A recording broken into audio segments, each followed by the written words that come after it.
Anishamplivonum, Anishamavonum,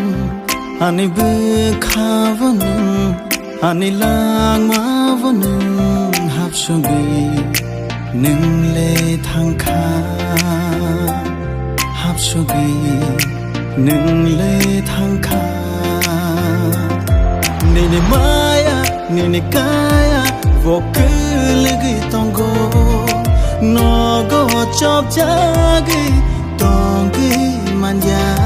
nini maya nini kaya vokuligi tongo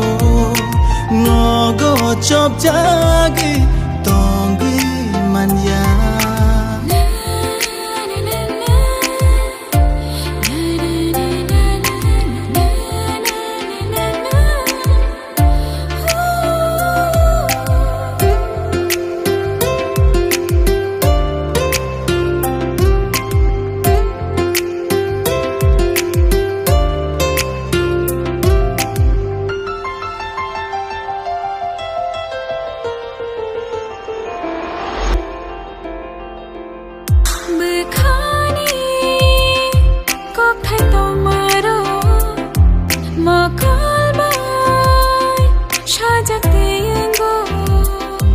Ham chang ma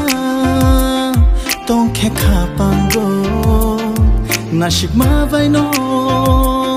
shai ma nei thango kune be kha tong mani kashango nini maya nini kaya go kule ge tongo nago chop jage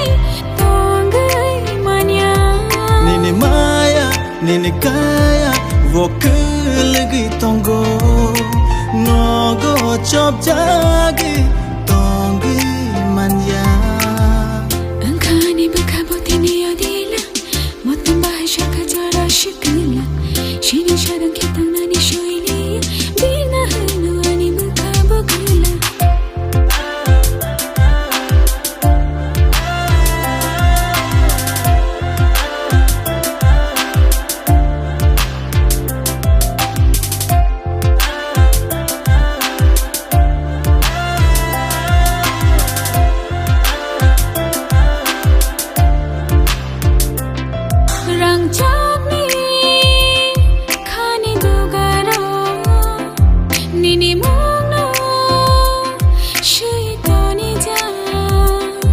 Nini kokno